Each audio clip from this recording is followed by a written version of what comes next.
Bonjour à tous et à tous. Un grand merci à tous d'être ici avec nous ce soir pour notre table ronde et le lancement du concours Design Futur, que nous avons le plaisir de vous proposer. Merci aussi à ceux qui nous suivent en live sur Facebook ou YouTube. N'hésitez pas à nous poser vos questions dans le questions et réponses ouvert à cet effet sur Zoom ou dans les commentaires sur les autres réseaux. Nous prendrons le temps pour répondre au mieux à toutes vos interrogations à la fin de la table ronde et sinon, nous vous répondrons aussi personnellement par la suite. Nous allons commencer par introduire nos associations à l'origine de la création du concours. Pour ceux qui ne nous connaissent pas, en commençant par nous avec Marina et pour le comité de Lazare, on parlera des grandes lignes du concours et de nos objectifs, puis Frédéric pour l'association de protection de l'eau douce IDEO, notre partenaire dans l'élaboration du concours, et nous lancerons ensuite la table ronde avec nos invités que je remercie déjà très chaleureusement pour leur intervention. Marina, je te laisse la parole pour commencer. Merci beaucoup, Océane. Alors, bonsoir à toutes et à tous. Je suis très heureuse de vous accueillir ici. Mais avant de commencer, je tiens donc personnellement et au nom de Lazare à remercier Frédéric qui nous permet ce soir de nous réunir pour vous présenter le premier concours Design Futur destiné aux étudiants de l'ENAC que je salue. Je remercie également très chaleureusement nos intervenants et experts qui ont accepté notre invitation pour participer à cette table ronde, mais aussi Marine qui sera la modératrice de ce débat. Alors, merci à vous. Donc, pour commencer, qu'est-ce que Lazare et pourquoi ce concours?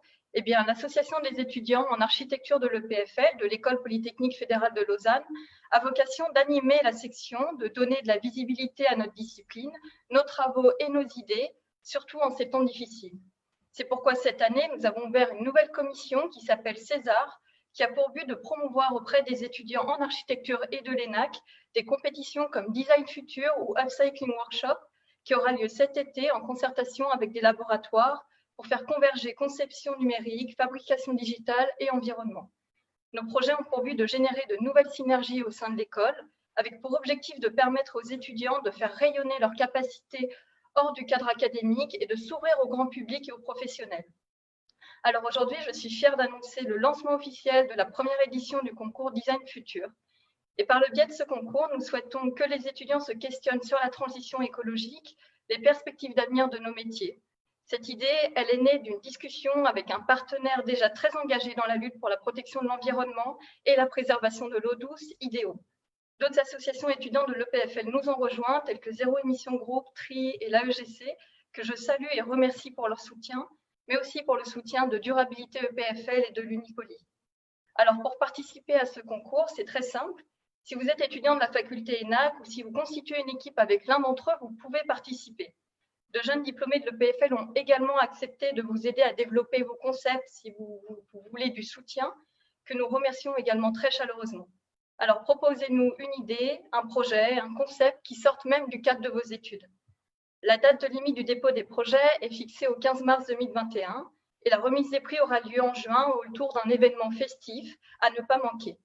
Les lauréats se partageront donc la somme de 1 000 francs et le grand gagnant se verra attribuer la somme de 3 000 francs pour réaliser ou publier son projet. Il sera également invité à participer à l'événement organisé par notre partenaire IDEO pour présenter son projet au grand public et potentiellement faire une recherche de crowdfunding lors de la descente du Rhône. Alors, nous répondrons à vos questions après la table ronde et nous vous donnerons des contacts si vous souhaitez nous envoyer des messages. Frédéric, je te laisse maintenant la parole, présenter IDEO et merci à tous de m'avoir écouté.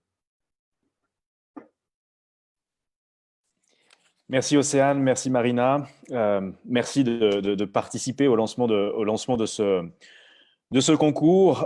Juste très rapidement, parce que ce qui est important, c'est la table ronde qui va suivre. Je voulais juste en quelques mots présenter l'association IDEO et pourquoi finalement nous sommes arrivés à co-organiser cette manifestation et ce concours.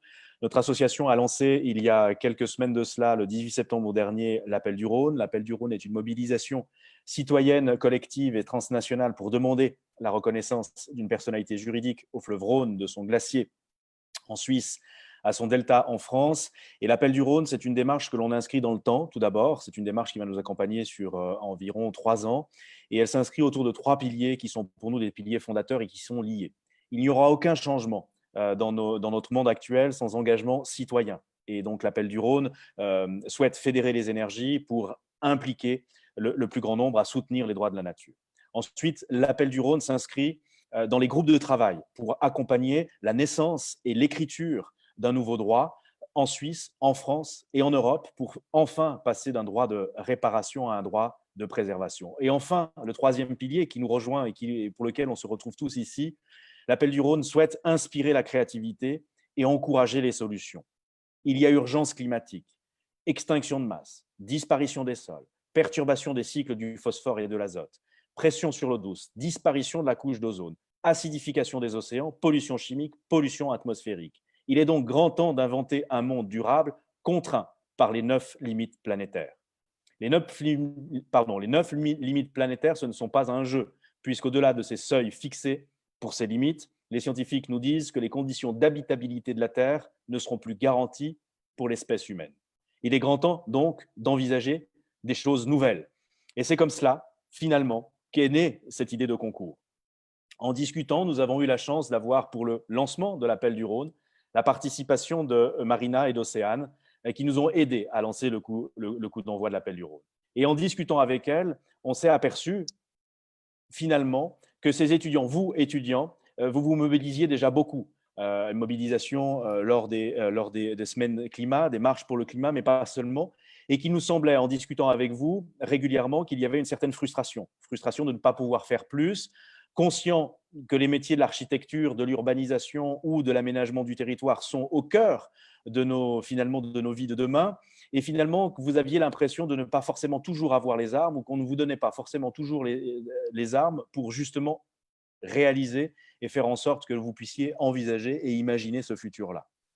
C'est comme cela que finalement est né ce concours, en se disant, mais finalement, est-ce qu'on ne peut pas libérer votre créativité? Est-ce qu'on ne peut pas libérer cette créativité-là? Alors le concours, il est simple. Il n'y a aucune autre contrainte pour vous que simplement de nous proposer tout ce qui vous passe par la tête. Et au contraire, on doit rêver ce monde de demain. Rêvez-le pour nous, réveillez-nous, réveillons-nous ensemble pour qu'enfin vous puissiez inventer et proposer des solutions. Bien sûr, la seule contrainte, c'est que vous imaginiez tout cela dans le cadre des 9 limites planétaires. Il est temps, c'est urgent. Donc, imaginons un monde meilleur, imaginons-le ensemble, incitons-le, rêvons-le finalement, j'ai envie de dire, décrivez-le pour qu'il en devienne probable et surtout évident. Merci, à très bientôt. Après, et puis Marine, c'est à toi pour cette formidable table ronde. À bientôt. Bonsoir à toutes et à tous. Donc j'ai le plaisir de modérer cette table ronde dont l'objectif est de poser les jalons sur qu'est-ce qu'un projet de transition. Mais avant d'entrer en matière, j'aimerais justement présenter un peu le cadre de cette table ronde. Tout d'abord, une définition très large de la transition socio-écologique, c'est qu'elle vise à penser en synergie l'évolution des activités humaines et des modes de vie avec les dimensions écologiques liées à la biodiversité et le climat. Et la mise en œuvre d'une telle transition se fait également à une échelle locale pour encourager un engagement collectif. Ce qui veut dire que ce n'est pas sans conséquence sur notre manière de concevoir et d'aménager le projet de nos espaces de vie à toutes les échelles. Ensuite, l'autre chose que je tiens à rappeler, c'est qu'il n'existe pas de transition universelle, pas de solution générique, mais vraiment une pléthore de transitions plurielles et contextuelles qui restent à inventer. Donc, le projet de transition est une question ouverte où tout est possible, à condition de ne pas se méprendre sur qu'est-ce qu'une transition et qu'est-ce que ça implique, qui va bien au-delà du développement soi-disant durable.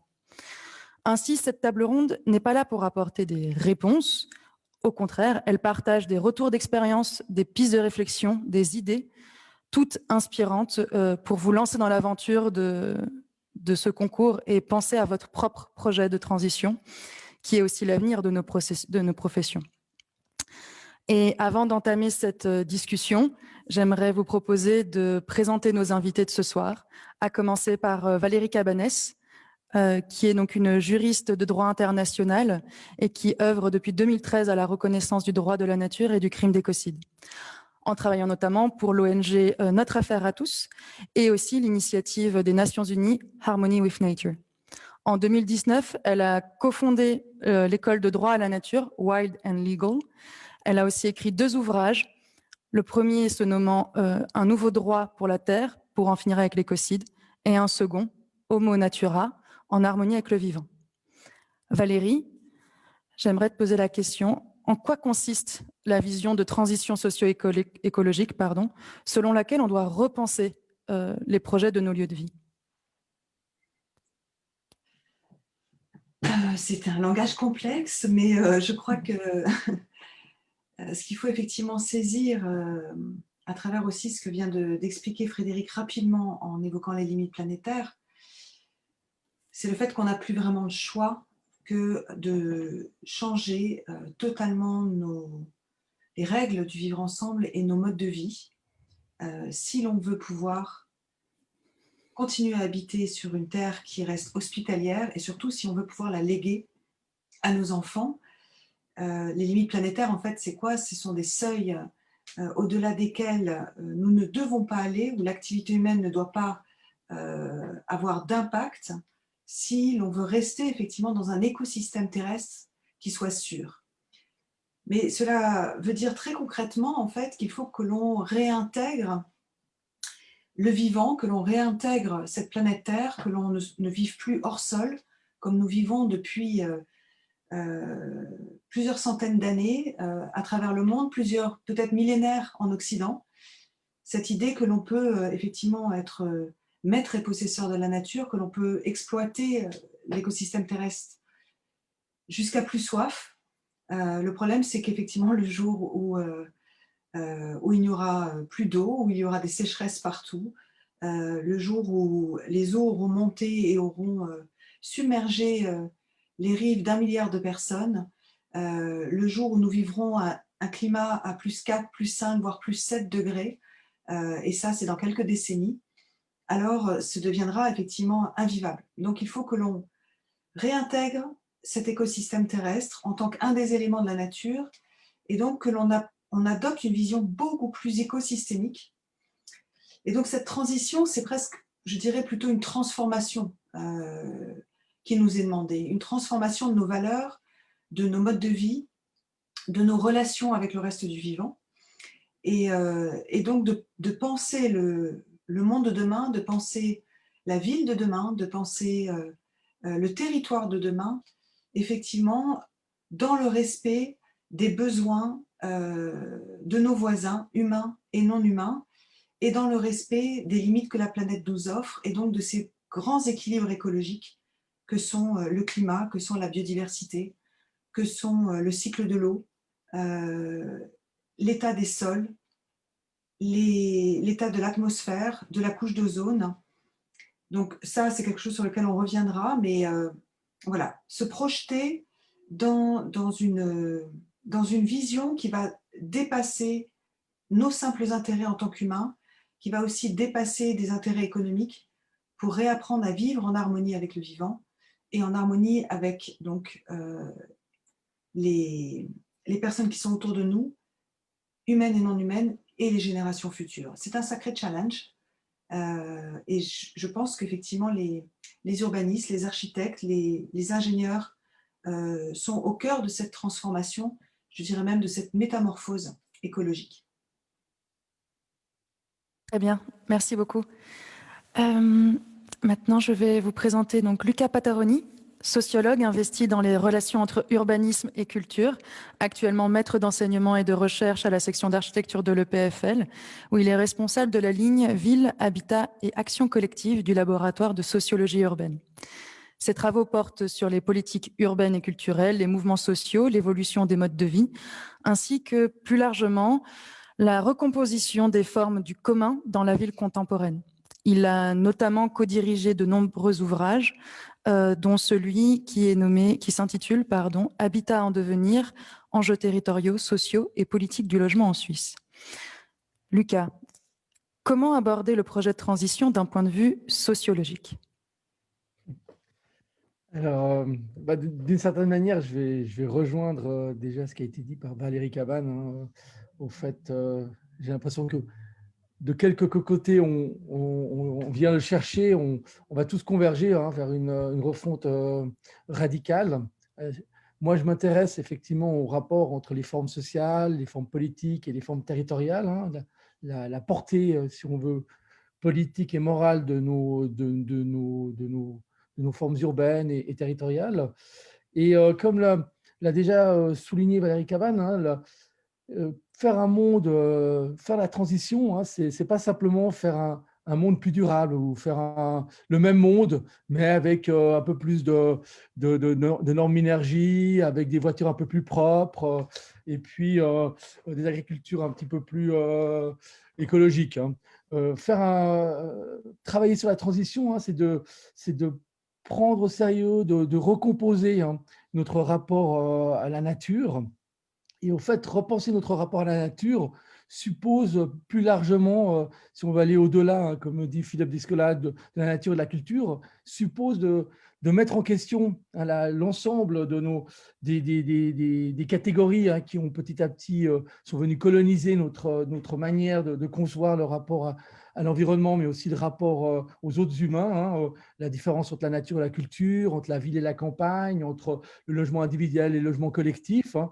Et donc, du coup, ça demande effectivement de remettre à plat, hein, la matière des humains et la matière des non-humains. Ce qui fait que le projet de transition est un projet politique, est un projet de politique, de philosophie politique, où on questionne, hein, on questionne où commence ou s'arrête l'humanité, où questionne où commence ou s'arrête l'animalité. Et donc, le projet devient un projet de coexistence, hein. On doit pouvoir faire place à des formes de vie, à des formes de vie humaines, des formes de vie non humaines, à des formes de vie animales, celles des arbres. Et au fait, penser à la coexistence, à recomposer les coexistences, on pourra revenir là-dessus, et aussi un projet de soins, hein, ou comment chaque forme de vie peut prendre soin, peut accueillir. Donc, on en va de l'hospitalité, mais il en va aussi de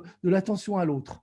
Et donc, du coup, ça décide un projet politique fort qui, au fait, doit s'appuyer sur une compréhension renouvelée de qu'est-ce qui fonde notre humanité, de qu'est-ce que c'est une agriculture, hein, comment une forme animale, comment un arbre aussi pousse, s'étend, hein. Donc, du coup, interroger et accueillir le propre de l'autre, les formes de vie diverses. Et c'est ça qui va être la matière spatiale et politique de notre projet de transition. Très bien, merci. Une magnifique réponse en tout cas. Maintenant, je vais vous présenter donc deux architectes qui ont le courage de se lancer justement dans des projets qui s'interrogent et qui essayent d'aller au-delà de la commande publique. Je commence notamment par Charlotte Truvent, architecte PFL, qui a commencé à traiter de la question écologique à travers son investigation de la notion d'urban nature à l'époque de ses activités de recherche au sein du labo LABA de l'EPFL. Et depuis 2015, elle a cofondé son bureau, Truvent et Rodet, qui traite de projets aux échelles territoriales, paysagères, mais aussi architecturales et artistiques, et qui toutes ces échelles, tous ces projets tentent de rendre possible et de rendre visible, surtout, l'impact territorial de nos appréhensions de la nature. Mais je préfère vraiment laisser Charlotte s'exprimer. Donc, j'aimerais te poser cette question-ci. Peux-tu nous expliquer davantage justement cette approche projectuelle, surtout dans sa manière de participer à cette coexistence entre société et écologie? Bonsoir, merci de nous laisser la parole. Bon, je pense qu'il y a déjà énormément qui a été dit dans les grandes lignes auparavant par Luca et Valérie, mais disons que nous, justement, en ayant comme fondement ce dont vous avez parlé, on se demande toujours comment traduire ça, aussi comment donner forme à toutes ces attentes, donner forme à toutes ces conditions et comment en fait s'investir comme architecte. Donc, c'est vrai que mon partenaire et moi, on a quand même un rapport, on a depuis longtemps travaillé sur l'échelle territoriale et paysagère, et je pense que ça a été en fait, l'approche par le paysage, ça a été pour nous la clé pour comprendre aussi comment en architecture, si on parle de ces notions justement de masse construite, on va peut-être parler comme ça, pour éviter justement de faire appel aux dichotomies ville, campagne, nature, culture, mais comment finalement on aborde ces questions architecturales. Et je pense que le fait en fait de parler de paysage, ça nous permet de renverser le processus de conception et de dire, voilà, peut-être qu'il faut commencer par regarder ce qu'on ne regardait jamais avant ou ce qui était toujours mis de côté quand un architecte commence un projet. Donc, comment finalement on inverse et comment en fait les mécanismes qui ont toujours été là, on renverse cette situation et on met en avant et on essaye au travers de l'architecture de mettre en avant des phénomènes, des entités, des minorités qui jusqu'à présent ont toujours été reléguées en arrière-plan. Donc, c'est pas d'éviter la question de la forme, c'est plutôt de se dire comment la forme, ça peut devenir un outil et c'est même pas la forme qui nous intéresse, c'est ces questions spatiales. Et les questions spatiales, elles sont à l'échelle territoriale, elles sont à l'échelle urbaine, elles sont à l'échelle de l'architecture. Et en fait, finalement, Valérie qui parlait de ces seuils à ne pas dépasser, nous, justement, c'est presque cette notion de seuil qui est très, très présente dans notre travail. Je m'excuse parce qu'il y a beaucoup de monde autour. Ces questions de seuil qui étaient très présentes dans notre travail et justement, nous, on essaye de se mettre entre deux pour éviter ces questions de dichotomie, pour éviter de s'opposer entre intérieur et extérieur, pour éviter de créer justement ces oppositions. On se dit, voilà, peut-être qu'il faut se mettre entre les deux et accepter le fait qu'il y ait des zones grises, accepter le fait que les choses soient floues et comment tout ça, ça peut se traduire dans l'architecture. Voilà, j'espère que j'ai répondu. Oui, je pense que ça donne des éléments de réponse, en tout cas, sur une manière d'approcher l'architecture, l'urbanisme et le paysage. D'ailleurs, nous avons avec nous donc Georges Descombes, qui est architecte du paysage et qui, à travers ses projets, tout comme ses enseignements, révèle sa passion à dévoiler et raconter des histoires, passées, actuelles, écologiques ou culturelles, qui témoignent d'un lieu et qui lui donnent tout son sens. Par exemple, son projet de restauration de la rivière de l'Air à Genève rend visible à la fois la trace de l'ancien canal, mais aussi le passage de l'écrivain Jean-Jacques Rousseau, ainsi que celle des drains agricoles qui continuent de déverser une eau polluée dans la rivière. Ce projet est également le témoin de co-bénéfices d'une conception interdisciplinaire, d'un travail d'équipe du groupement Superposition, où les compétences en fait fusionnent depuis le début du processus de conception. Georges, pourquoi est-ce que tu préfères parler d'un projet de restauration plutôt que d'un projet de renaturation de la rivière de l'Air? Ah, il faut que tu allumes ton micro, Georges. En bas à gauche. Vous m'entendez maintenant? Oui, très bien. Excusez-moi. Ouais, pas de souci. Non, le mot renaturation, il n'est pas bon pour moi. Déjà, il est horrible. Et puis, il suppose tout de suite une sorte de dénaturation. C'est pas si simple. Je préfère peut-être restauration n'est pas beaucoup mieux, mais ce qu'il y a de sûr, c'est qu'on travaille avec des choses qui sont déjà là. C'est-à-dire alors, restauration, ça voudrait dire revenir à... Il s'agit de recomposer des écosystèmes qui sont effectivement maltraités. Le problème, quand j'écoutais Frédéric qui proposait le concours en disant « espérer, tenter tout », le projet d'architecture, si on veut qu'il soit, parce qu'effectivement, les conditions actuelles qui sont décrites par les précédents orateurs, enfin les précédents, Valérie et Luca, on comprend bien la situation actuelle dramatique, tendue. Est-ce que l'architecture peut jouer un rôle là-dedans? Quelles sont les conditions réelles, pratiques du projet, les limites du projet? Par exemple, la rivière Air, concours gagné, mais sur un programme limité. Or, les limites du projet, limitées territorialement. Les limites d'un projet ne sont jamais celles de l'intervention, du site d'intervention, elles sont toujours beaucoup plus larges, géographiquement et historiquement. Par exemple, renaturer, pour dire le mot que tu emploies, cette rivière, pour être sérieux, ça veut dire on travaille sur tout le bassin versant. Or, le bassin versant, il est en dehors de la juridiction de notre projet. On n'a pas le droit, on n'est pas payé pour ça, on n'a pas le droit d'aller sur... On a des autorisations de construire. Donc, on voit bien que la pratique de l'architecture, aussi volontaire dans sa prise en compte des situations réelles et dramatiques du monde, sont des conditions d'expérimentation extrêmement réglementées et extrêmement...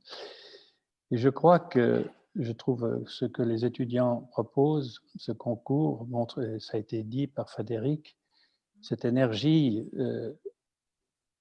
cette révolte, on peut dire, cette non-acceptation des choses, elle ne peut, à mon avis, aujourd'hui, enfin, en tout cas, que, disons, les établissements universitaires sont peut-être les points centraux de cette réflexion, parce qu'ils peuvent, eux, avoir la liste des transdisciplinarités essentielles. Non?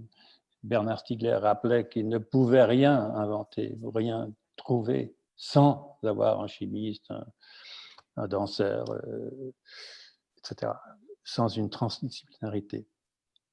Ce sont les conditions même, je dirais, de cette transdisciplinarité. Comment nous, on arrive à les introduire dans la pratique réelle du projet, dans les bureaux.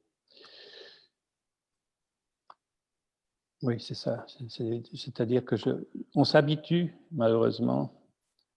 Je me souviens, j'avais travaillé une fois avec Jean-Luc Godard, et il disait, oui, dans ce film, il y a 2 minutes qui sont bien, mais le producteur veut toujours 1h30. Et nous, souvent, y compris avec le projet de l'air, on finit par se dire, oui, il y a 2 minutes de bien dans ce projet. Ce sont les conditions même d'une possibilité d'expérimentation. C'est suffisant pour maintenir l'énergie, l'envie, le désir de participer, mais il faut réfléchir vraiment aux limites. Il y a des gens comme Dominique Bourg, par exemple, à Lausanne, qui parlent qu'il faudrait que les mandataires, les autorités publiques acceptent qu'il y a une part de déréglementation, enfin de dérogation aux réglementations, de manière à ce qu'on puisse expérimenter sans une expérimentation qui est très difficile aujourd'hui dans les conditions des marchés publics. La seule chose que je veux dire, c'est que si le projet de Genève de l'air a pu se dérouler dans des bonnes conditions, relativement, parce que le projet aujourd'hui, ce projet ne fait que construire la question suivante. Et on voit bien la relative succès, mais ça peut être aussi le questionnement.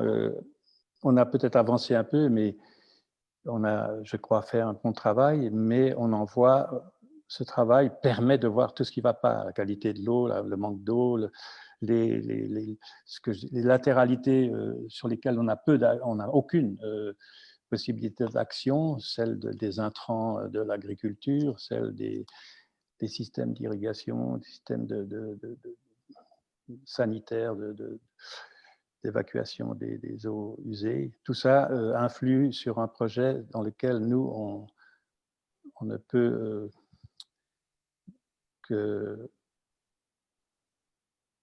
construire ou solidifier des bribes de projet. Peut-être pour finir, parce que je ne vais pas attendre, la leçon, je crois, de cette rivière, c'est qu'on sait aujourd'hui que le projet d'architecture est avant tout transformation de ce qui existe et que, comme l'a dit, comme il a été dit, il s'agit de faire avec. Il ne s'agit pas de faire des objets architecturaux, mais de faire avec ce qui est là. Il faut une sorte de jardinage de la rivière, un ameublement, une prise en compte de ce qui est déjà là et comment on peut le transformer. Très bien, merci beaucoup Georges. En effet, la question de la renaturation pose la question de la nature et donc du dessin du vivant quand on sait que la transition, c'est manipuler des dimensions écologiques et donc manipuler du vivant, on peut se poser la question, et comment dire, la renaturation, ça voudrait dire remettre à l'état naturel une rivière, alors que comme tu dis, et comme aussi les autres intervenants l'ont dit, on ne peut pas revenir en arrière à un état naturel comme si l'homme n'a pas été là ou n'a pas laissé de traces. Donc il faut faire avec ce qu'on a et avec la dimension humaine. Mais là, nous avons fait le tour de notre table. Maintenant, je vous propose de passer à des questions un peu plus transversales. Et pour que cette table ronde soit la plus enrichissante possible pour les étudiants qui veulent participer à ce concours, en fait, j'ai fait l'exercice de me mettre dans la peau de l'un d'entre eux. Et assez naïvement, en fait, il y a des questions qui me sont venues et que j'aimerais vous adresser. Donc, notamment par rapport à cette question du projet du vivant. En fait, qu'est-ce que doit contenir un projet pour être pertinent, pour être un projet du vivant, pour être un projet de transition? Voilà.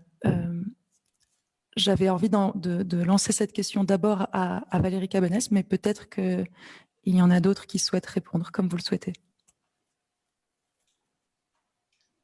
J'ai vu que Lucas voulait prendre la parole, mais... Vas-y Valérie, hein. Tu peux répondre, okay. Je répondrai après. Mais ce n'est pas un souci. Oui, peux-tu reformuler la question juste une fois que je sois bien en clair pour me laisser inspirer? D'après toi, qu'est-ce que doit contenir en fait un projet pour être un projet de transition ou un projet du vivant? Qu'est-ce qu'il ne faut pas oublier?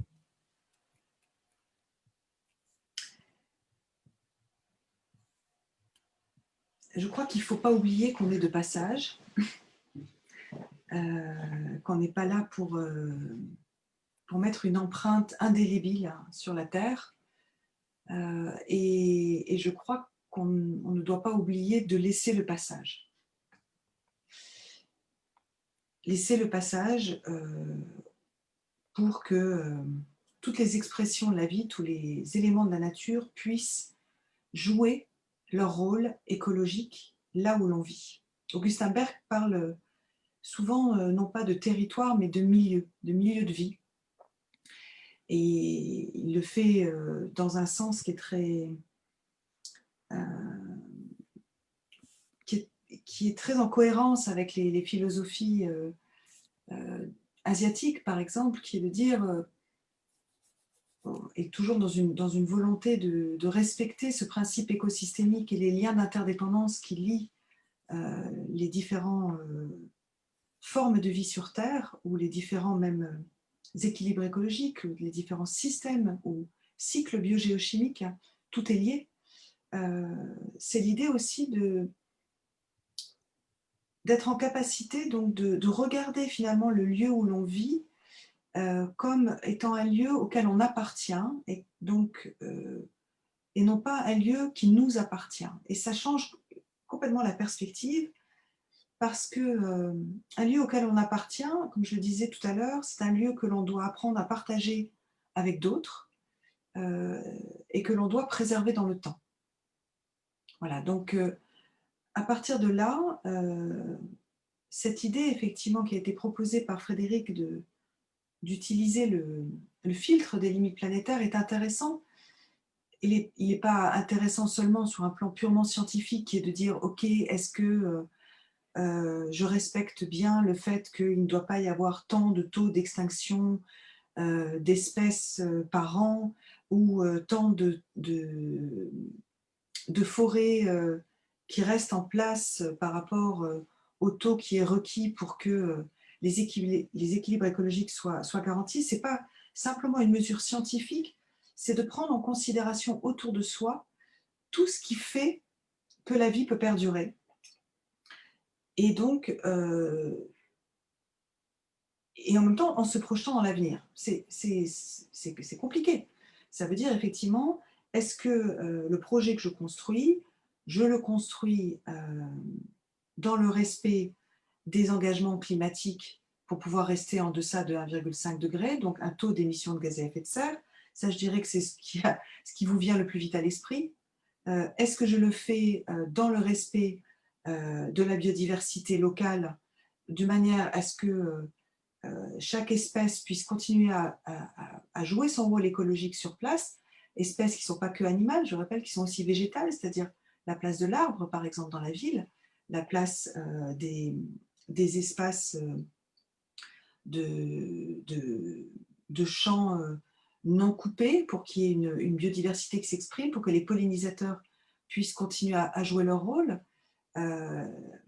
Ce que je vais mettre dans les sols, est-ce que ce que je vais mettre dans les sols vont avoir un impact par ruissellement sur la qualité des eaux, et puis au-delà donc sur la qualité des fleuves, et puis au-delà sur la qualité et l'état même du pH de l'océan.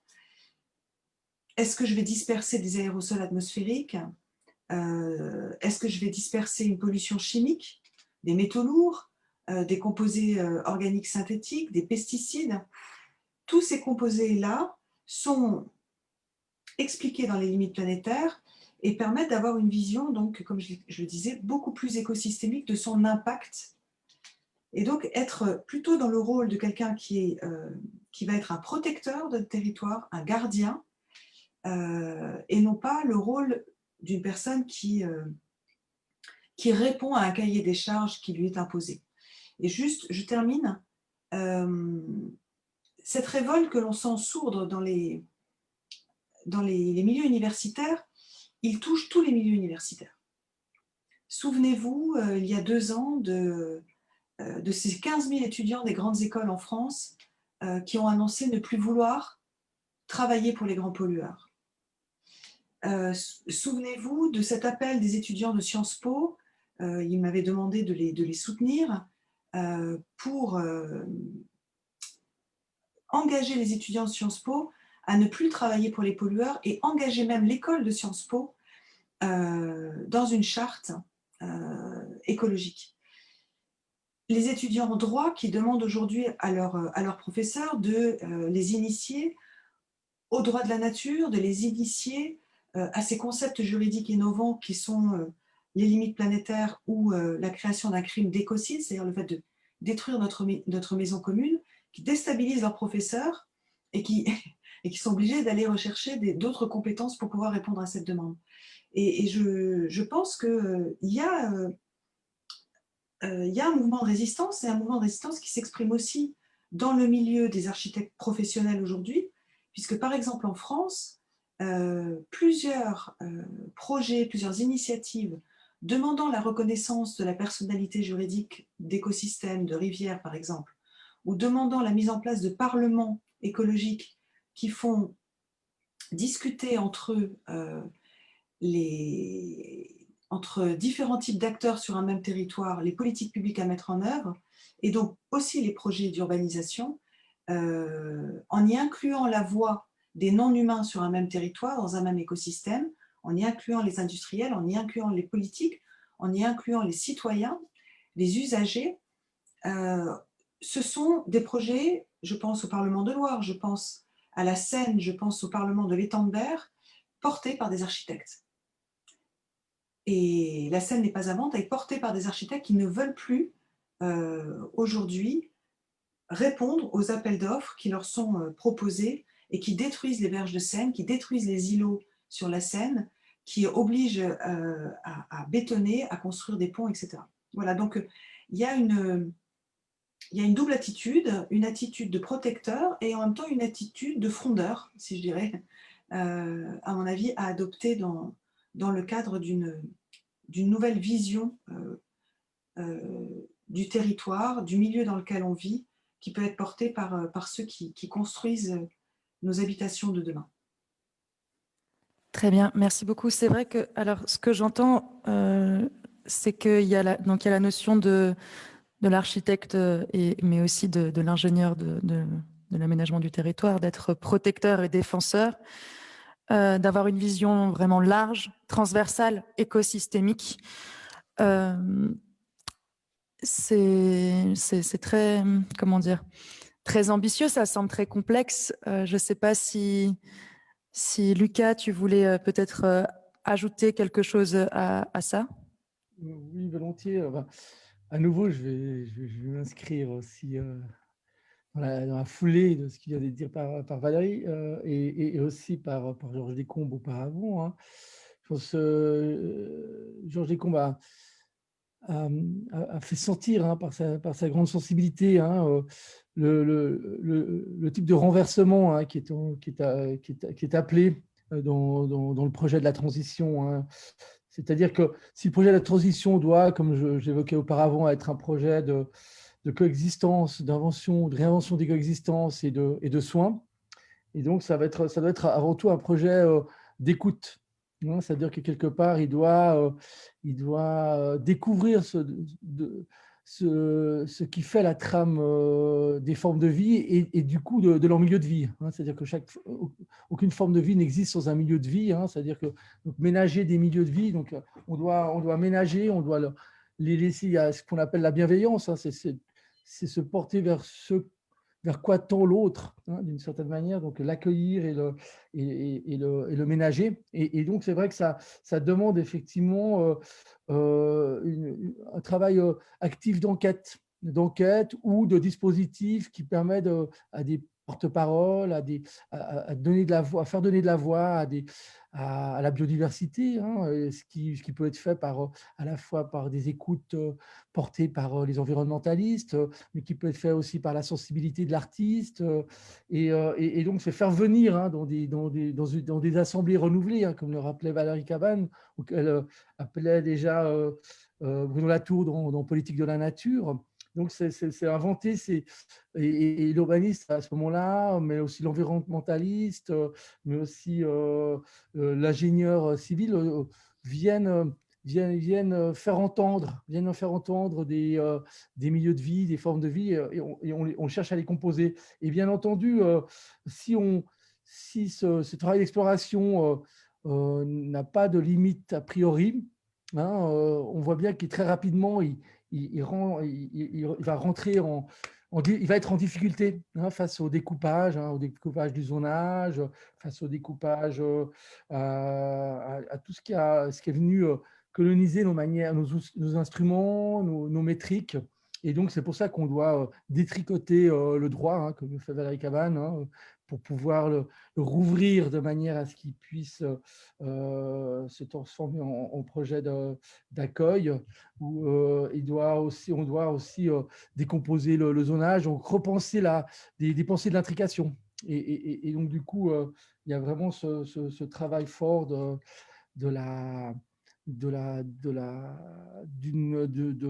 trouver des langages et des formes, et d'expérimenter des formes spatiales, sociales, matérielles, humaines et non humaines, de l'intrication, et qui se font voilà, à partir d'un bout de rivière où on vient redonner un peu de souffle au lit, on vient peut-être cheminer un bout vers le bassin versant, mais des zones villas où tout d'un coup on vient donner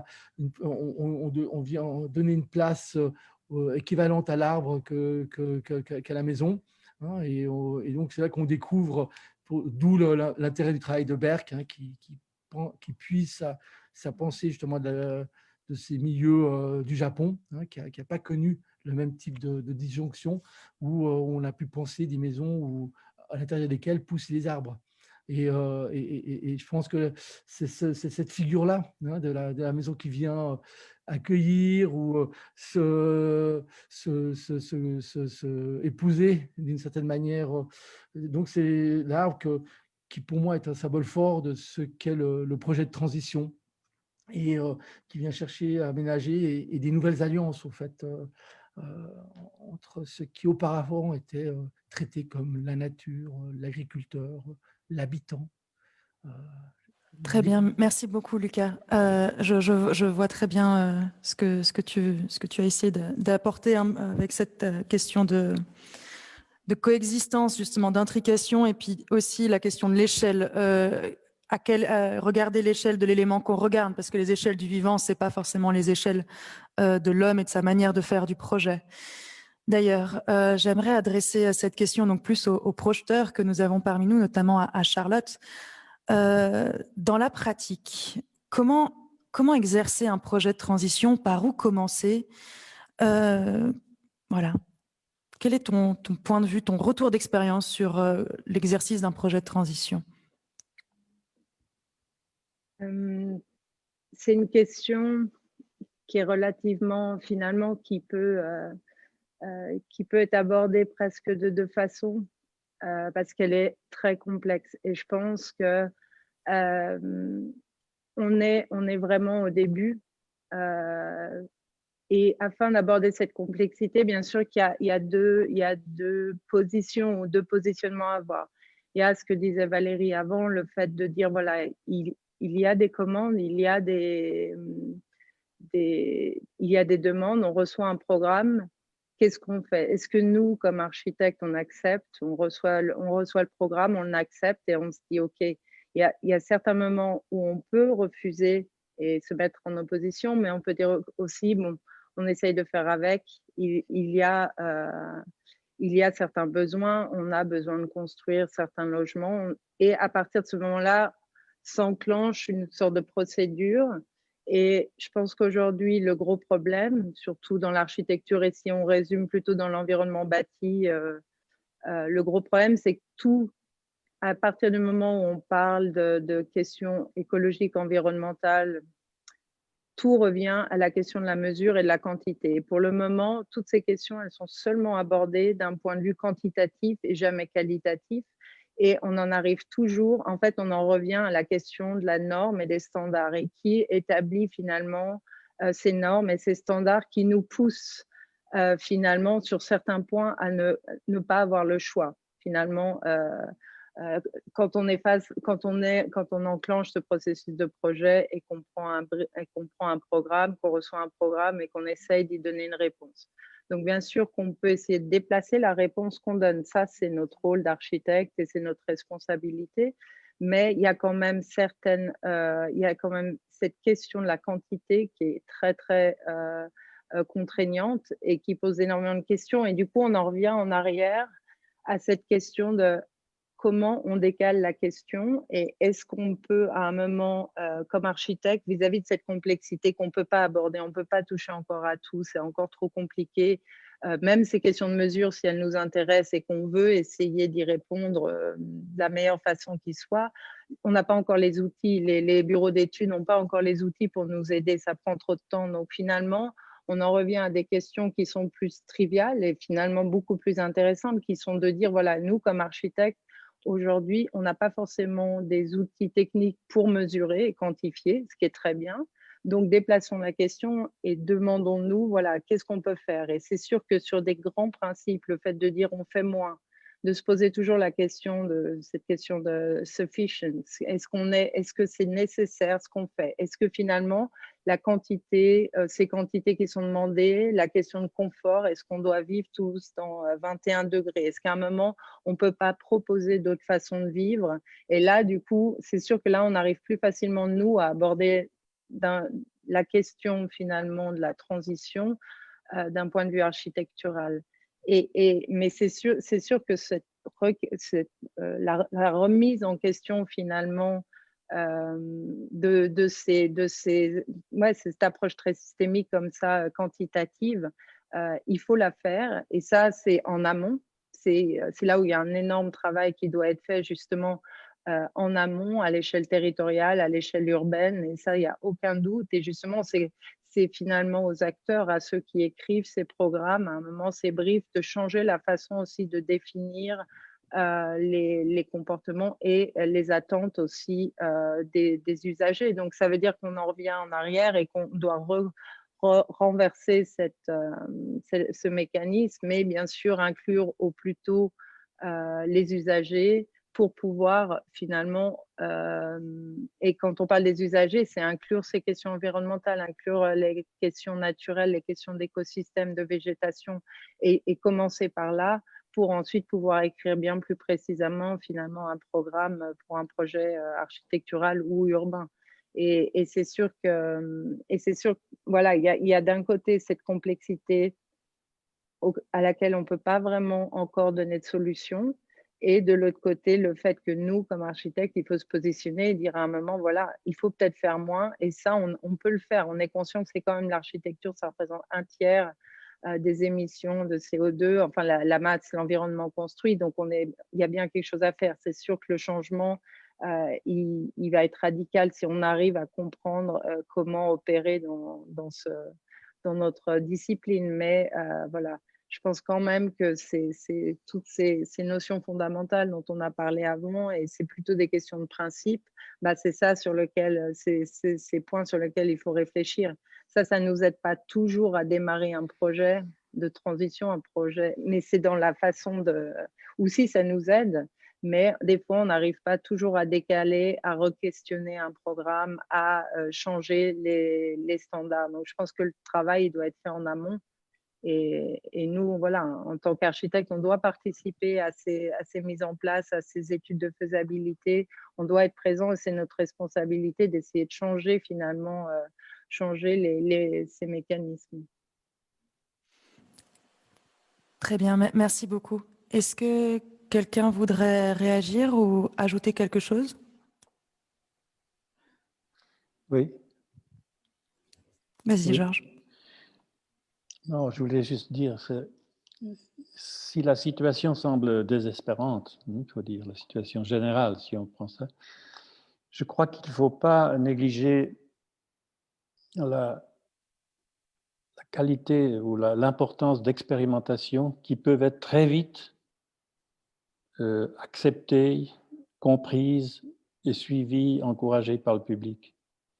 Si je prends l'exemple de la rivière Aire, ce qu'on a fait comme transformation,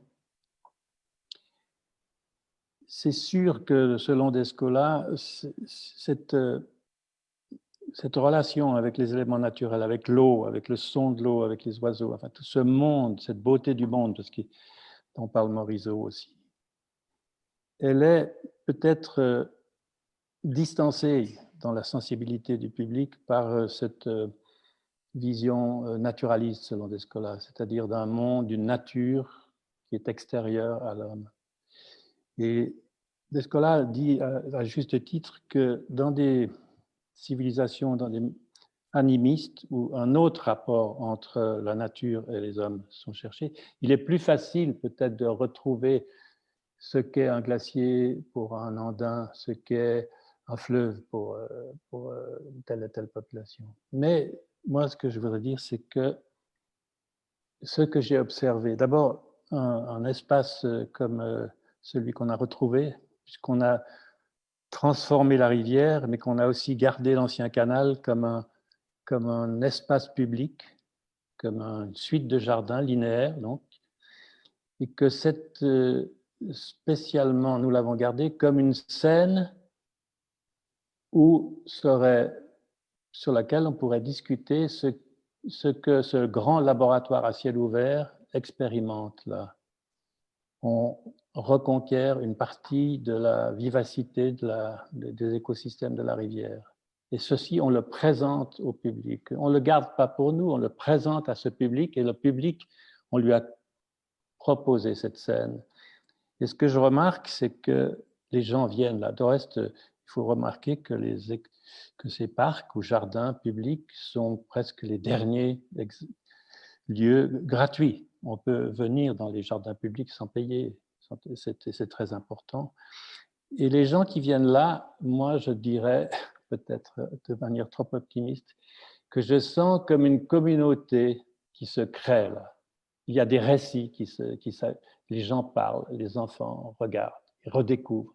Il y a comme une communauté en fusion, comme un groupe en fusion, qui est pour moi la source peut-être de renversement beaucoup plus brusque et beaucoup plus... Donc moi je serais l'avocat de tenter des expériences. Et quand je dis la rivière ou le paysage, je n'aime pas du tout cette coupure qu'il y a dans les écoles entre architecture et architecture du paysage. C'est une dramatique coupure. Je crois que si on faisait des expériences, si je trouve positif ce qui se passe dans la rivière, que je suis assez optimiste quand je vois le bonheur de retrouver par beaucoup de gens, je me dis que si on construisait des logements, on est dans la situation du Covid maintenant, on a bien vu le criminel acquiescement de ces logements minimums. On n'a jamais fait ça, c'est monstrueux. Et je crois que si on arrivait à proposer dans les universités ça, une autre forme de logement, à expérimenter, à vivre, je crois qu'on pourrait renverser beaucoup plus vite qu'on ne pense cette situation disparante. Voilà, c'est ça que je peux dire. Et je pense que ça doit se passer dans les... Principalement, ça se passera dans... Parce que cette transdisciplinarité, cette convergence des disciplines autour de projets, elle ne peut, à mon avis, se faire que dans les universités. Bien sûr, les praticiens comme Charlotte, comme nous, on peut faire des petits morceaux d'expérience, mais si on n'est pas relayé par un organisme universitaire qui peut capitaliser tout ça, qui peut organiser la compréhension, la généralisation de ces choses, je pense que ça n'ira pas assez vite. Il faut aller vite maintenant et intensément, avec émotion. Il faut qu'on procède par des chocs émotionnels. Et je crois que les gens comprennent très vite que le monde peut être plus beau. Très bien, merci Georges. C'est vrai que la question de l'expérimentation, et ce à toutes les échelles, même à celle architecturale du logement et de la cellule d'habitation, doit être prise en considération. C'est sûr et certain. Comment dire ? On commence à avoir pas mal d'éléments sur qu'est-ce que doit contenir un projet de transition, mais la question que je me pose encore, c'est par où commencer ? Comment commencer, comment choisir, quel projet faire, etc. Alors, j'aimerais vous poser la question à vous, selon votre intuition du moment, comment commencer un projet de transition selon vous ? À qui ça s'adresse cette question ? Celui qui veut se lancer, toi par exemple. Il faut commencer par ce qu'on a sous la main. Il ne faut pas aller chercher très loin. Il faut voir ce qu'on peut transformer immédiatement autour de nous. Tout petit. Je n'ai aucun intérêt à faire des grandes choses ou des petites choses. Il n'y a pas de différence. Il faut bouger. Parce que dès qu'on fait quelque chose arrivera après. Il ne faut pas rester sur place. Le pire, c'est d'être figé. Donc, comme l'a dit Frédéric au début, dans ce concours, proposez-nous toutes les petites choses. Ça peut aller d'une cellule expérimentale à je ne sais pas quoi, mais toutes petites choses que vous pouvez faire tout de suite. Très bien. C'est peut-être faux, mais c'est ce que je pense. Merci Georges. Non, tu peux redresser ton écran, il n'y a pas de problème. Oui, parfait. Charlotte, toi, par quoi tu commencerais ? Là, je vais aussi complètement rejoindre Georges. Je pense là-dessus sur le fait qu'il faut aller aussi, finalement, en commençant un peu, c'est pas une question d'échelle, quelque chose de compact ou une intervention à un endroit a des répercussions ailleurs. Mais je pense d'aller sur le terrain et d'essayer de faire les choses justement et de sortir du papier, de sortir à un moment, nous comme praticiens, je pense que ça devient vraiment urgent aussi qu'on comprenne. Et quand je parlais avant, c'est la complexité à laquelle on fait face. À un moment, on se rend compte que les questions peuvent être aussi beaucoup plus triviales et beaucoup plus claires. Et je pense qu'en effet, il faut y aller. Et en fait, c'est en sortant du papier, en sortant et en allant sur le terrain, en essayant de construire des choses, qu'on se rend compte aussi de l'impact à un moment que peut avoir justement de la complexité d'assembler deux éléments ensemble, la complexité à un moment d'une ligne sur un papier, ce qu'elle engendre, et d'essayer de mesurer, quand on parlait de mesure avant, là, c'est la mesure de l'impact qu'une idée, elle peut avoir, et toute cette complexité au niveau, justement, au niveau de la mise en œuvre. Et qu'à un moment, il faut beaucoup plus mesurer ça pour sortir, justement, de ces grands projets qui sont peut-être trop concentrés sur ces questions formelles, et mesurer. Et parce que si on veut réduire, si on veut se limiter et dire, voilà, moi j'aimerais faire le minimum, ce qui est nécessaire pour finalement avoir un certain impact. À un moment, oui, il y a des choses, on a besoin de s'abriter, ou on va avoir besoin à un moment de créer une connexion, mais comment on le fait avec le minimum? Et je pense que ce rapport qu'on a à la matière, le fait qu'à un moment, une ligne sur un papier, ça induit une espèce de complexité de mise en œuvre, il faut pouvoir être capable de le comprendre, de le mesurer. Donc, je pense comme étudiant, c'est peut-être ça auquel vous êtes vachement confronté à ça. Il y a toujours cette question de fabriquer, faire des maquettes. On est dans le faire, mais il faut y aller, il faut le faire plus pour comprendre comment faire moins. C'est ça. Et moi, je pense que c'est un moment en y allant même soi, même physiquement, qu'on se rend compte qu'on arrive à mesurer l'impact et à mesurer une complexité. Mais justement, pour traverser cette complexité, ok, contextuelle, mais quand même, chaque contexte est complexe. Comment la traverser? Et là, je pense notamment au projet porté par Frédéric. Il parle du Rhône, de l'eau, plus largement. IDEO parle de l'eau. Et avec juste ce thème-là, avec juste le thème de l'eau, en fait, on parle de tous les sujets. Et on peut aller dans toutes les échelles. Donc, peut-être j'adresse cette question à Frédéric. Comment aborder un projet de transition?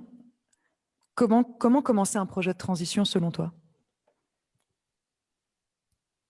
Alors, vaste question, mais en fait, je pense qu'il ne faut pas se la poser pour commencer un projet de transition. Il faut y aller, en fait. Il faut s'écouter, il faut écouter les multiples personnalités qu'on a en soi, parce qu'effectivement, on est destiné à une profession, mais on est par ailleurs passionné de telle ou telle chose. Il faut convoquer tout cela dans son projet.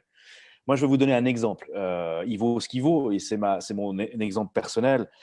Si j'avais dû à chaque fois commencer les projets en me demandant si c'était de la transition ou pas de la transition, finalement, on n'aurait pas fait grand-chose. L'exemple de l'appel du Rhône, je le dis souvent, on a mis un petit peu la charrue avant les bœufs. Nous ne sommes pas une association qui sommes des juristes. Donc, on s'est posé la légitimité de demander une personnalité juridique au fleuve Rhône. Eh bien, finalement, on s'aperçoit que grâce à d'autres expériences, et notamment en France, la Convention citoyenne pour le climat, en fait, ce n'est pas une question de légitimité, il faut oser. Ce concours, on le destine à cela. On le destine à, j'ai entendu, et j'étais ravi, pluridisciplinarité, interdisciplinarité. En fait, on est architecte, on est urbaniste, on est ingénieur, on est artiste, on est philosophe. En fait, un projet de transition, ça commence par tous ces domaines-là, et vous ne pourrez pas tous les maîtriser. Alors, oui, on organise un concours. Oui, forcément, sous forme de concours, il y a toujours des lauréats. Il y a toujours un gagnant. Mais en fait, finalement, nous, ce qu'on vous demande, c'est n'essayez pas de gagner. On verra bien. De toute façon, nous, à l'association IDEO, on fera en sorte que tous ces projets-là auront une visibilité. Grâce à nos événements, qui sont des événements avant tout liés et faits pour tout le monde, pour le citoyen, on va faire entendre, on va porter votre parole et on en portera celle d'autres. Pourquoi? Parce qu'on s'aperçoit qu'on a urgence, il faut y aller, il ne faut pas trop se poser de questions, il ne faut pas vouloir changer le monde soi-même tout seul, mais il faut trouver sa place, faire en sorte. Et voilà, ce qu'on s'aperçoit bien, nous aussi, en portant ces projets-là, c'est que tout seul, on n'est pas grand-chose et ensemble, on est beaucoup de choses. Et donc, finalement, un projet de transition pour nous, c'est la juxtaposition de compétences et c'est l'organisation, une vision. Mais ça commence par des potagers en permaculture ou des champs en agroforesterie, en jardin-forêt. Il n'y a pas d'échelle. Tout le monde peut agir à son niveau et va agir à son niveau. Et ce que je voudrais juste dire, c'est acceptez, ouvrez-vous aux autres compétences, à celles de vos collègues dans d'autres filières, convoquez-les à participer avec vous à ce concours, échangez et vous verrez que beaucoup de choses vont s'ouvrir à vous. On discute, nous, avec des juristes, on discute, nous, avec des gens qu'on n'aurait pas forcément eu l'occasion de rencontrer et on s'aperçoit qu'on est mu par une même volonté. On n'a pas le choix, on trouve des solutions ensemble. Donc, un projet de transition, pour moi, il commence à ouvrir la question à d'autres. Et ça commence déjà par convoquer sa capacité, sa compétence, mais aussi toutes ces passions qui sont à l'intérieur de nous-mêmes et de les assembler dans ce projet. Et vous verrez que plein de choses, aussi folles soient-elles, vont pouvoir sortir des esprits de tout le monde. Et bien justement, ne vous contraignez pas, mettez-les. De toute façon, il n'y a plus de cadre. Il ne doit plus y avoir de cadre. Rassurez-vous, Notre pilier, notre appel du Rhône, c'est un appel citoyen, populaire, basé sur les artistes, basé sur les entrepreneurs, basé sur les scientifiques. On a besoin des compétences de tout le monde. À nous de trouver des projets communs. Les droits de la nature et les 9 limites planétaires nous y engagent, nous y invitent. Sautons sur l'occasion. Il n'y en aura plus beaucoup d'autres. Donc, n'ayez peur de rien. Et surtout, n'écoutez pas ceux qui vont vous dire que c'est utopiste, que ça ne fonctionnera pas. Au contraire, si on vous dit ça, moi, je vous encourage à aller de l'avant. Très bien, merci beaucoup. Alors, j'ai vu que Valérie voulait réagir, ensuite Lucas. Oui, alors je ne vais pas réagir d'une manière technique, je vais réagir de manière très intuitive et en lien avec une autre expérience, une autre période de vie où je travaillais à former des personnes qui travaillaient sur les projets de développement locaux et en méthodologie de projet. Et je rejoindrai Charlotte, mais aussi Frédéric, sur le fait qu'on a parlé depuis tout à l'heure de milieu de vie, de rôle de protecteur, de rôle de comprendre qu'on construit cette envie de protéger quand on se sent lié à un lieu, quand on est en capacité de construire sa propre identité en lien avec le lieu où l'on vit. Et moi, ce que je constate, d'une part, c'est que énormément de projets d'urbanisation font cohabiter des personnes dans des lieux auxquels ils ne sont pas véritablement attachés. Ils ne construisent pas d'histoire véritablement dans ces lieux-là. Il n'y a pas de relation aisée justement à la nature et donc à retrouver ce lien aussi affectif, émotionnel, spirituel, quasi métaphysique que l'on peut avoir quand on est dans la nature. Et donc, le conseil que je voudrais donner, c'est effectivement aller sur le terrain, ne restez pas dans un bureau, mais aller aussi à la rencontre des personnes qui vont bénéficier potentiellement de votre projet. Et peut-être construisez ce projet avec leur propre bon sens et leurs propres intuitions. Moi, c'est ce que m'a appris la Convention citoyenne sur le climat, c'est que quand des citoyens sont mis en situation d'être consultés et à qui on explique les enjeux, alors les propositions qui émergent sont d'un bon sens extraordinaire et vont dans le sens du respect des limites planétaires, je dirais quasi intuitivement, quasi naturellement. Donc, si vous pensez à un lieu que vous avez envie de transformer, allez à la rencontre de ses habitants, expliquez-leur la perspective dans laquelle vous vous placez, cette vision écosystémique qui ferait qu'ils réapprennent à vivre avec les éléments de la nature autour d'eux, avec des non-humains autour d'eux, comment ils imagineraient, eux, idéalement pouvoir vivre dans ce respect des équilibres écologiques, dans le respect du principe d'interdépendance. Et à partir de là, utilisez bien évidemment vos compétences, vos techniques, mais je pense qu'en partant de ça, en partant d'une discussion sur le territoire où vous avez envie d'agir, vous pouvez être extrêmement inspiré. Et puis juste un petit mot, je n'ai pas encore navigué suffisamment sur ce site, mais je vais partager une image avec vous, si vous voulez bien en 2 secondes, d'un site que je viens de découvrir qui s'appelle Science Based Targets, qui est un projet de la Global Commons Alliance et qui conseille les villes et les entreprises à opérer dans le respect des limites du système planétaire. Je vais vous le partager et ça peut être un endroit où vous pouvez, enfin c'est peut-être pas possible, ou alors je vous mets le lien, mais c'est un endroit qui vous montre qu'il y a des projets, il y a de plus en plus d'entreprises, d'une part qui demandent à travailler dans ce respect. Valérie, tu peux partager si tu peux. Je peux ? Oui, maintenant tu peux. Donc il y a de très nombreuses entreprises aujourd'hui qui cherchent à respecter ces limites planétaires dans leurs projets. Et il y a aussi des villes qui cherchent à le faire et parfois même qui appliquent une nouvelle théorie économique qui s'appelle la théorie du beignet, de Donut Theory, qui vise donc à respecter les limites planétaires et en même temps à respecter le plancher social, c'est-à-dire finalement, je dirais, les besoins les plus essentiels des populations, pour justement avoir un équilibre entre justice environnementale et justice sociale. La ville de Amsterdam, par exemple, a décidé de respecter les limites planétaires dans ses politiques publiques depuis le premier confinement. Et je pense que la pandémie les a aussi poussés à se rendre compte qu'il fallait qu'ils changent vraiment de mindset, hein, de paradigme dans la manière d'envisager l'avenir. Voilà, donc ce site est intéressant parce que, comme vous le voyez, vous avez ici donc, des guides que vous pouvez télécharger en tant qu'entreprise ou en tant que ville et des explications donc, de toutes les limites planétaires sur la biodiversité, sur le climat, sur le sol, sur l'océan, sur l'eau. Et en tout cas, je trouve ça encourageant de se dire qu'aujourd'hui, il y a des organisations qui accompagnent ce type de projet. C'est aussi pour vous montrer que même si notre discussion ce soir a pu paraître par moments assez idéaliste, assez peut-être un petit peu philosophique et pas très pragmatique, on est véritablement dans un mouvement qui s'amorce et qui va au-delà des objectifs de développement durable posés par l'ONU, qui essaye aujourd'hui véritablement de respecter ces limites que la planète nous contraint.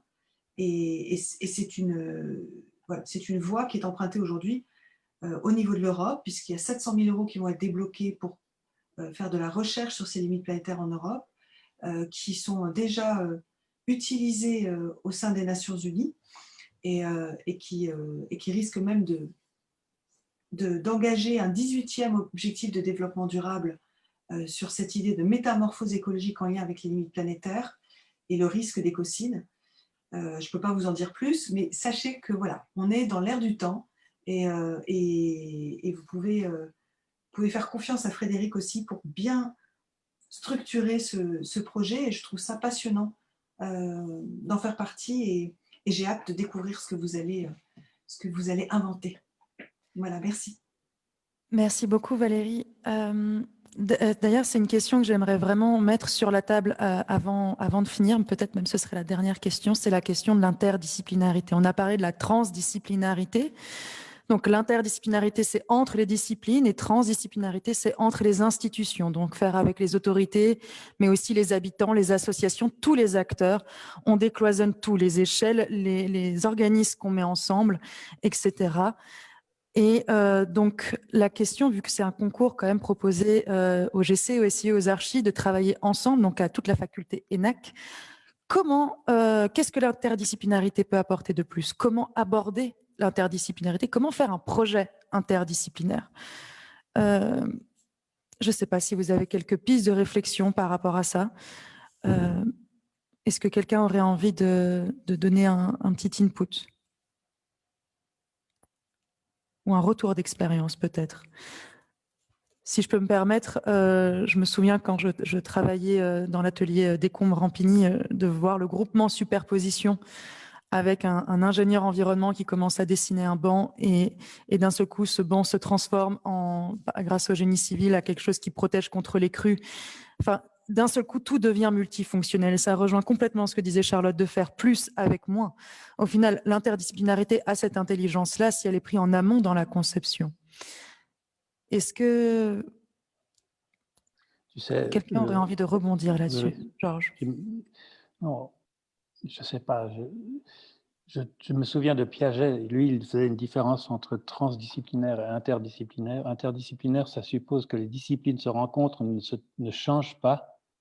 Alors que transdisciplinaire, ce serait plutôt le fait que lorsque tu travailles avec d'autres disciplines, toutes les disciplines s'enrichissent ou se transforment. C'est-à-dire qu'il y a une capacité de métamorphose aussi des propres pratiques ou même au-delà de la pratique. C'est que les disciplines elles-mêmes se modifient par le contact avec d'autres disciplines. Ouais. Mm-hmm. Et puis, je voulais dire, par rapport à ce que disait Frédéric Ossillari, j'aime beaucoup cette citation de Pessoa qui dit « Tout est toujours trop osé à ceux qui n'osent rien, pour ceux qui n'osent rien ». Donc, allez-y, osez. C'est ce qu'a dit Frédéric. Mhm. Il y a aussi une chose qu'il ne faut pas oublier, peut-être, une chose que je voudrais dire par rapport à la Suisse, c'est qu'on a des expériences. Il faut aussi s'informer et se souvenir de ceux qui ont tenté avant nous ou en même temps que nous. Je pense par exemple pour les architectes à l'expérience extraordinaire de Caminada dans les Grisons, où il a transformé à partir de la pratique de menuisier, de charpentier, mais aussi sur un rapport au paysage, ou avec un refus que cette agriculture, cette partie très haute de la montagne, enfin de haute vallée, soit autre chose que le domaine de skiable pour les riches zurichois, et qu'il y avait là une culture ou une capacité, par exemple, pour des instituts de recherche météorologique, etc., d'amener plutôt que des téléskis, d'amener aussi de la recherche, de la science, parce que je crois que ça serait intéressant que les universités soient aussi dans les alpages, etc. C'est une expérience que, bon, il a aussi enseigné beaucoup. Je crois qu'il était à Zurich. Il est toujours à Zurich, Caminada. Mais je pense que c'est une figure. Et je crois qu'il faut se souvenir qu'on ose, mais qu'on se souvient aussi qu'on a beaucoup de compagnons autour de nous et beaucoup d'exemples. Surtout celui-ci, parce que je crois qu'il y a une éthique extraordinaire. Et je pense que, oui, ça donne du courage peut-être pour essayer ses propres petites tentatives. On n'est pas seul. On n'est pas seul. Merci beaucoup, Georges. Lucas, tu voulais ajouter quelque chose, peut-être? Oui, non, je rebondis sur l'interdisciplinarité. Vas-y. J'ai un tout petit peu sur l'expérimentation, mais le type de décentrement qu'on a évoqué, hein, qui revient aussi à se mettre à l'écoute de ce dont est capable, par exemple, une rivière, aussi de ce dont elle a besoin. Et donc, accueillir finalement les entités humaines et non humaines est valable aussi finalement pour accueillir les autres disciplines. Hein, c'est-à-dire que d'une certaine manière, chacun redéfinit. Hein, c'est aussi des intuitions de Bruno Latour, hein, qui disait qu'il ne fallait pas abandonner les métiers, mais qu'il fallait redéfinir leurs contours. Et c'est quand l'architecte se targue de dire à la place des autres les besoins de l'humain qu'il devient tyrannique. Mais par contre, quand il apporte son intelligence spatiale, il la compose avec une mesure de la biodiversité portée par un environnementaliste, on trouve justement l'interdisciplinarité, la transdisciplinarité ou l'indisciplinarité aussi va dans le même mouvement en fait qu'on évoquait. Et à cet égard, s'il fallait dire par où commencer un projet de transition, ce serait ici et maintenant, hein, comme ça a été dit. Et ici et maintenant, parce que d'abord, c'est plus comme on l'a bien entendu aujourd'hui, c'est pas un contenu, hein, mais plus une posture. Hein, ça a été une des grandes dérives, hein, de la question du développement durable, où on a voulu démultiplier les indicateurs, garantir les qualités, cadenasser finalement la possibilité d'un futur meilleur, alors qu'au contraire, c'est plutôt dans des processus, dans des ménagements, comme ça a été dit, et dans des expérimentations. On retrouve d'ailleurs, hein, l'ici et maintenant, hein, ça résonne avec dernier grand changement paradigmatique dans fin des années 60, début 70, où là aussi, finalement, on disait, voilà, on va plutôt que penser à une révolution et des mondes meilleurs à venir, on changeait nos conditions de vie ici et maintenant. Ça s'est élargi avec une écoute plus prononcée justement du non-humain. Mais il y a finalement aussi, parce qu'en tout lieu, on pourrait simplement pointer du doigt une carte et puis commencer son projet là, parce qu'en tout lieu, malgré le grand projet moderne de séparation, malgré les zonages, en tout lieu, le monde est déjà intriqué. Sauf que souvent, il est mal intriqué. Il y a des dominants et des dominés. Hein. Une rivière qui étouffe dans un carcan de béton ou qui a été enterré, un migrant qui se cache dans une cave. Et donc, du coup, je pense qu'en allant à n'importe quel point de notre territoire, on peut recomposer, quoi.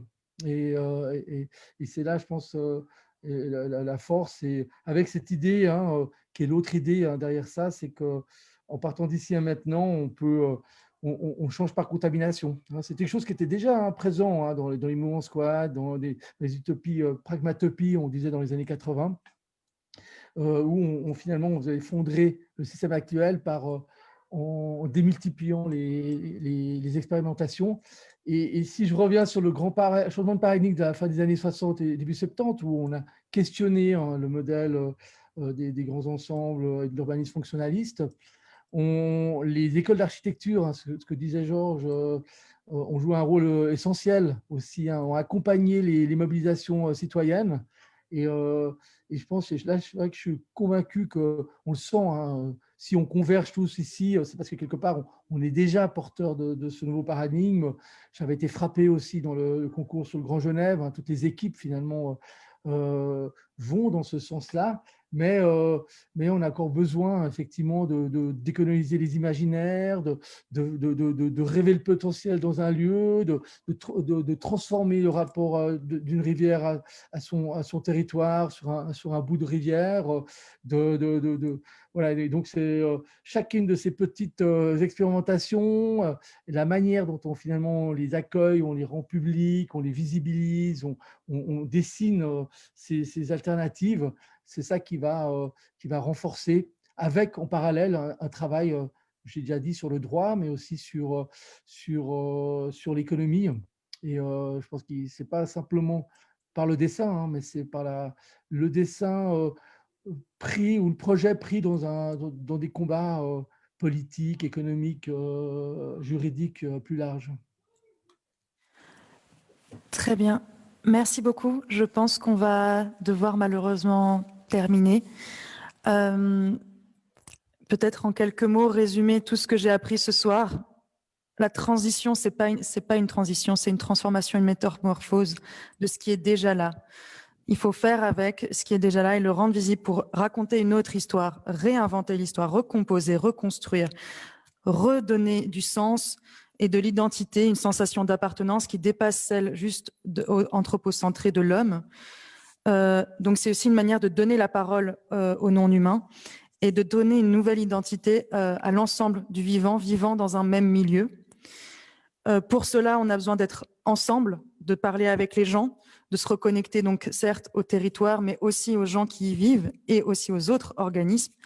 Il faut aussi faire appel à la technique, comme nous l'a rappelé Charlotte, avec aussi cette question de l'interdisciplinarité qui est plus que jamais fondamentale pour réussir à être à ne plus être chacun expert dans son secteur, mais vraiment avoir une vision holistique, penser ensemble, faire plus avec moins, plus de synergie, plus d'alliance, être plus sage, plus intelligent ensemble, et rendre accessible et en fait reconnecter les gens à leur terre et à la limite de leur espace, les limites planétaires. Et pour ça, donc, il faut réinventer des outils, mais il faut aussi proposer des expérimentations, faire des expériences, ne pas avoir peur, même si on ne sait pas, même si on n'a pas les outils, même si on n'a pas la compétence, on y arrivera ensemble à travers l'expérience. Je trouve ça super. Merci beaucoup en tout cas pour tout cet apprentissage. Bravo, je vais laisser le mot de la fin à Frédéric Pitaval. Bravo. Merci. Merci Marine pour ce formidable résumé.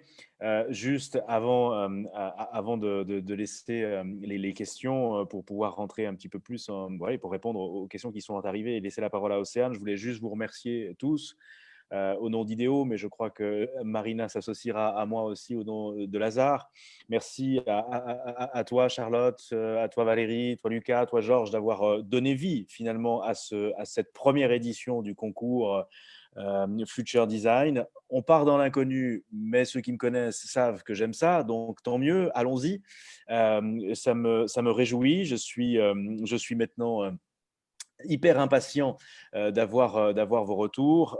Sachez juste que l'association IDEO se met à disposition aussi de tous les groupes qui voudraient participer pour nous consulter ou avoir quelques conseils, si tant est qu'on puisse en donner, ne serait-ce que peut-être pour en discuter. N'hésitez pas.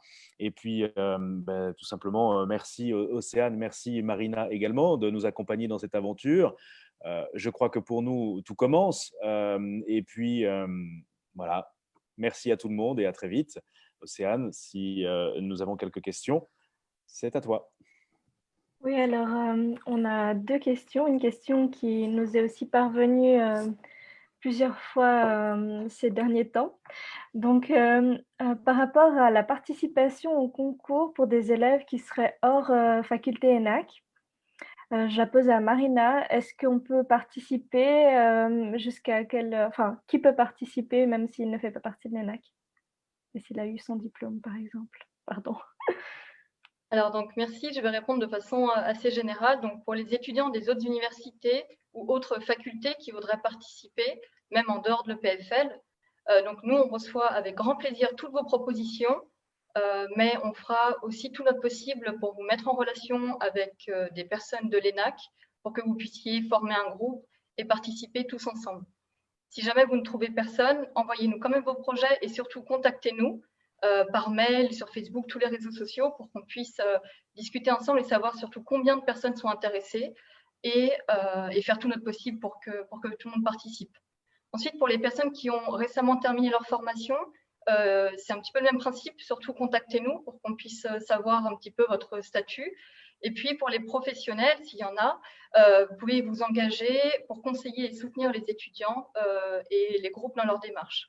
Donc du coup, pour ces conditions de rencontre, on sait que c'est un petit peu difficile en ce moment, donc ce qu'on va faire, c'est qu'on va essayer de créer une plateforme sur Facebook ou sur nos réseaux pour pouvoir vous mettre en relation tous ensemble et avec d'autres étudiants de l'ENAC. Voilà.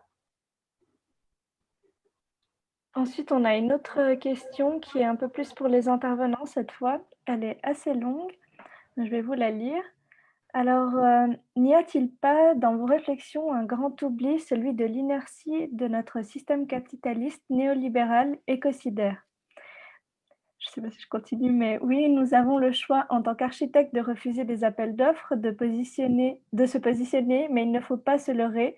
La transition écologique n'a absolument pas commencé. Notre marge de manœuvre est très faible et le temps est compté. Cela m'amène à une deuxième question.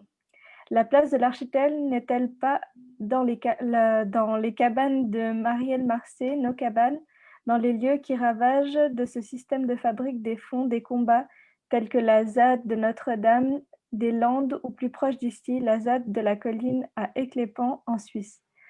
L'architecte de demain de la transition ne devrait-il pas être avant tout activiste engagé contre les forces antagonistes qui nous minent? Très longue question, très intéressante. Je laisse à Marine. Oui, merci beaucoup pour cette question et je vais laisser Lucas répondre. Oui, merci. Oui, merci pour la question. Effectivement, je pense qu'elle est essentielle. Et de facto, dans mon opinion à moi, la transition telle qu'on la dessine, ou la posture exigeante telle qu'elle se dessine ici,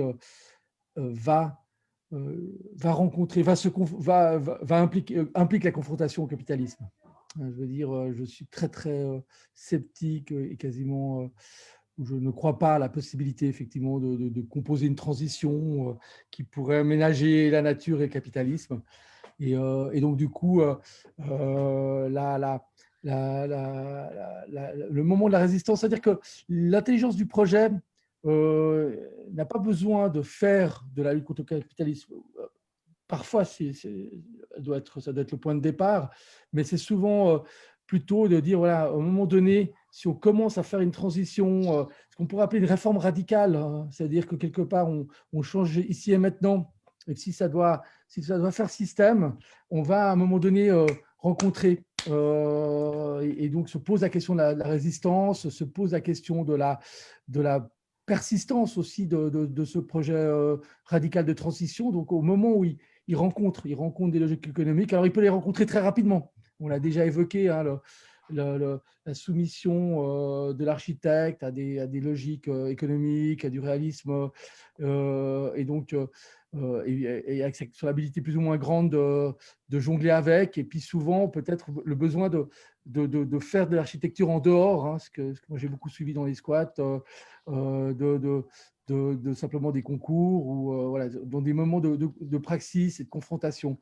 Et en fait, en répondant à ça, c'est-à-dire que quelque part, on devient militant aussi dans la consistance et le moment où le projet de transition va commencer à ébranler l'ordre établi. Hein. Donc, du coup, c'est un rapport complexe, je pense, à la résistance. Il ne faut pas une éthique ou une esthétique de la résistance, hein, ou une dramatisation. Il y a beaucoup de dramatique et d'auto-glorification résistante. Je pense que ce n'est pas ça. Et donc, c'est pour ça que je trouvais intéressant de partir effectivement de ce qu'exige éthiquement et politiquement un projet de transition et voir à quel moment il rencontre le capitalisme ou pas. Et puis, deuxième, et j'en profite pour répondre à la deuxième question, parce que quelque part, on se dit, ouais, mais pourquoi effectivement on ne veut plus laisser de traces alors que les traces sont importantes?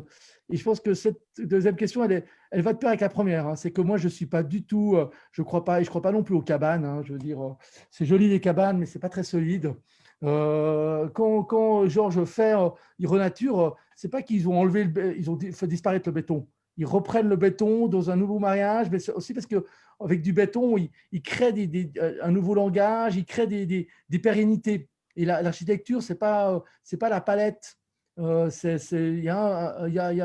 du coup, nos projets de transition, ce n'est pas des projets où on doit s'excuser d'être architecte ou d'avoir peur de laisser des traces. Mais c'est effectivement quand j'évoque la maison autour de l'arbre, c'est pas qu'on n'a pas fait la maison. C'est que quelque part, on l'a concilié différemment. Mais si je dis ça, c'est parce que c'est pour ça que d'ailleurs, je dirige aussi je préside une coopérative. Hein, c'est qu'on a besoin du pérenne, on a besoin de la force de l'intelligence architecturale pour faire ces nouvelles traces, ces nouvelles recompositions. Donc, ce n'est pas une démission, ce n'est pas une temporarisation, ce n'est même pas des cabanes. La cabane, c'est sympa, mais on a vu que, comme les squats, à un moment donné, c'est devenu des interstices persistantes du capitalisme. Donc, ce n'est pas comme ça non plus. Oui, et si je peux me permettre d'ajouter, ça a été une réflexion que je me suis posée aussi, étant, je me considère encore dans la nouvelle génération, et j'ai toujours eu ce dilemme, est-ce que je deviens extrémiste et activiste ou bien est-ce que quelles sont les manières d'agir pour changer ce système, le transformer et faire transition, donc transiter d'un état à un autre. Je pense qu'il y a deux attitudes, il y a plusieurs attitudes possibles et il faut avoir plusieurs attitudes.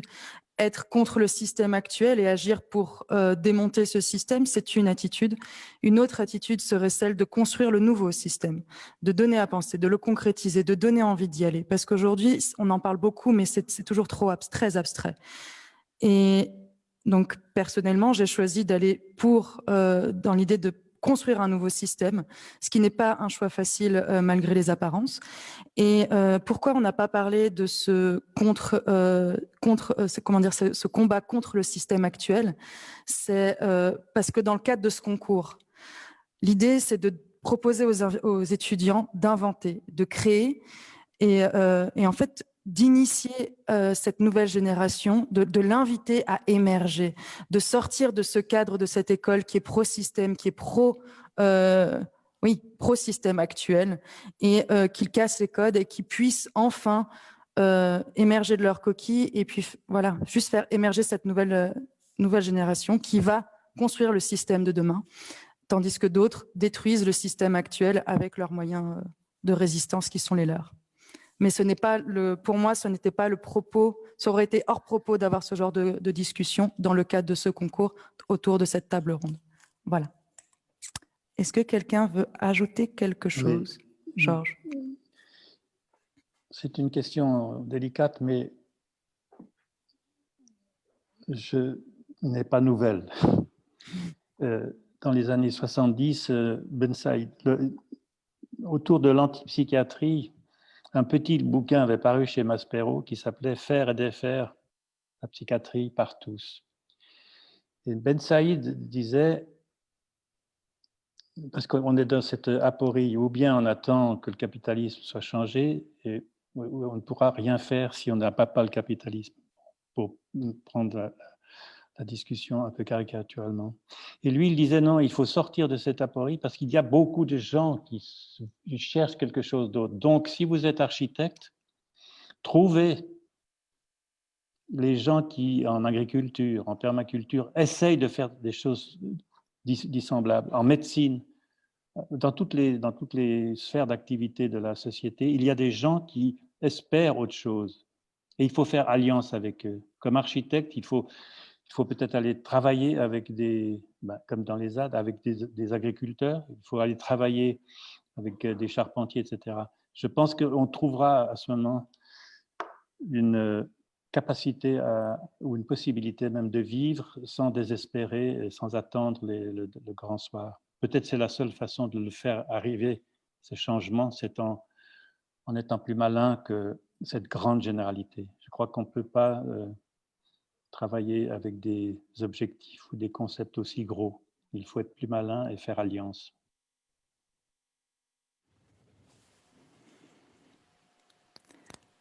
C'est tout. Merci beaucoup. Merci beaucoup, Georges. Merci en tout cas pour ces questions, parce que, comme on l'a déjà dit, la transition est un projet politique, spatial aussi, interdisciplinaire, transdisciplinaire, on l'a bien dit, mais c'est avant tout un projet de société. Et peut-être que je laisse le mot de la fin à Frédéric Pitaval. Merci beaucoup en tout cas. Merci. Je vais répéter un petit peu ce que j'ai dit tout à l'heure. Merci à tout le monde. Merci à tous d'avoir permis la construction de cette table ronde. Merci d'avoir donné vie au concours. Maintenant, c'est la première édition. On est très fiers et on en sera encore bien plus fiers à la fin. C'est un concours qui va nous accompagner jusqu'au mois de mars. Puisqu'à partir de cette date-là, nous serons également très heureux de découvrir tous les projets pour, si tout se passe bien, si la pandémie nous le permet, pouvoir faire en sorte que ces belles idées nous accompagnent dans la descente du Rhône qui sera faite à vélo de son glacier à son delta en 16 étapes au mois de juin de cette année.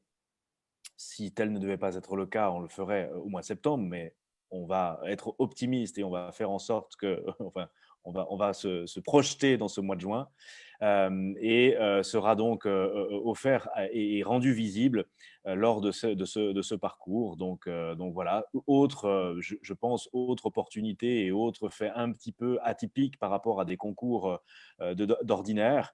Mais je crois que voilà, comme on l'a entendu, il faut expérimenter, il faut donner envie, il faut donner à voir.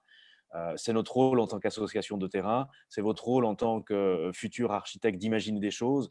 On l'a entendu aussi, d'autres spécialités, d'autres professions s'interrogent de la même façon. Alors, ne soyons pas contre, ne faisons pas les choses contre la nature, mais avec la nature. Ne faisons pas les choses contre le système, mais en inventant un nouveau système. Regroupons-nous, allons de l'avant, faisons en sorte que cette minorité qui veut le changement, enfin, cette minorité, on ne sait pas vraiment, en tout cas, on ne nous laisse pas forcément beaucoup la parole. Avançons ensemble, main dans la main, trouvons les alliances et on sera effectivement pas si seul. Donc, merci à tout le monde et à très vite, à très bientôt. Et cette fois-ci, on espère tous pouvoir se rencontrer pour donner les résultats et passer tous une belle soirée ensemble lors de la remise des prix. Merci. Merci beaucoup. Merci à tous. Au revoir. Merci. Au revoir, bonne soirée. Au revoir. Bonne soirée.